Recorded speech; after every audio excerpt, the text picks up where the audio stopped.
everyone, welcome back to Gear Media Tech, and I thought we'd do a little geek fest about the tools we were using at NAB to do a lot of the segments. Now we shot over 40, or almost 40 segments in a couple hours, and so we were just running around, shooting stuff, grabbing stuff, and we're getting better at it. We're slowly learning how to do this more effectively, how to piece all this stuff together. And so we thought you might want to, we get a lot of questions about the kind of gear that we're using. And this one is the most refined of any gear that we've used so far. So I'll show you what we have here.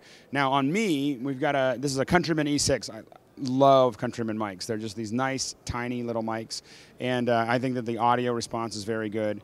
We're piping that into this Electrosonic, and this is an HM, and so this is a very, very high quality transmitter. And so this is just our little antenna. It pieces together. Now a lot of times you've seen us using cables, and the cables just really stunk. So it was really kind of a bummer to have all those cables and try to weed through them and everything else. And so we actually moved to these, and the problem is there's so much RF in here. We were afraid to use, for the recordings, we were afraid to use the mic and connect it wirelessly because we were afraid we get a lot of static and everything else. And so these Electrosonic was the only way we were going to go. They're very expensive, not very expensive. They're $1,500 or $2,000 something. They're very expensive compared to some of the other options. But when you absolutely have to have it, you'll hear me talk about this all the time, you're going to get something that's super solid that's going to make it work. And so it may seem like a lot for a little box, but it is worth its weight in gold when it comes to actually making sure that your audio is going to get to your camera correctly. Now, what we have here to capture that going out is we've got another, this is the receiver, so this is the SR dual receiver, and so this is going to bring it. Now we also had Liana, can you pull out that mic?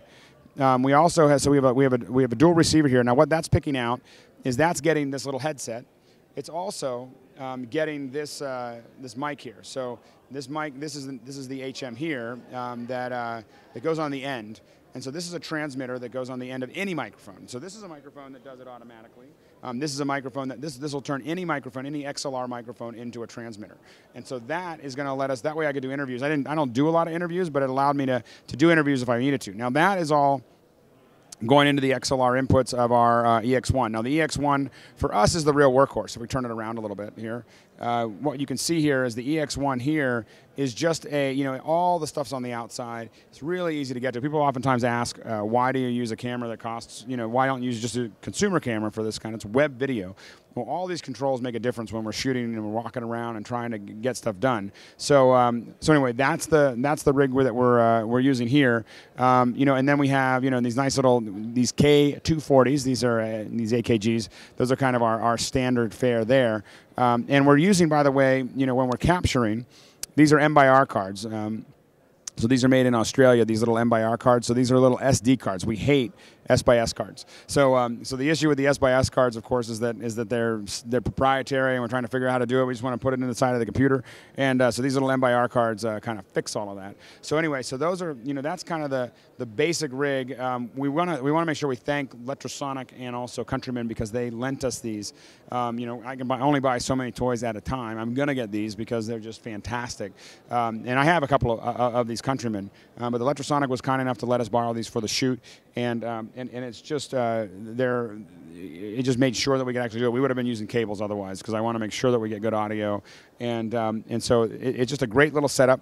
It's gotten a lot smaller. Now what happens is as we produce these, when we're running around along the floor, Liana here is keeping track of, she's our producer on the ground here, and she's keeping track of where we're going. She's got a little map. So show the map here. So here's a little map with all the places that we're going, and I'm trying to figure it out, and because a lot of times I'm just yelling, where do I go next? Where do I go next? And she's just pointing out, and she's keeping track of it. And so all of that stuff gets pieced together. Now I started off with my iPhone and kind of took pictures and video and notes to try to maybe I'll show you some of these in the clip here. But I took little notes of what I wanted to say about it, and then I built a big library, and then I handed them off to Liana, and she figures out where they're going, and she also gets all the contact information so we can tell people when it's going. So anyway, that's basically the rig. That's how we put it together. John, our Uber cameraman, we've been working him pretty hard, and that's how we put that together. So far, this is the best rig. We're really happy with it, and I don't know how much more we're going to improve it. I mean, I think that this is, until it's like in my eye, I think this is a pretty good solution. So hopefully you enjoyed that, and we'll show you more later on Gear Media Tech.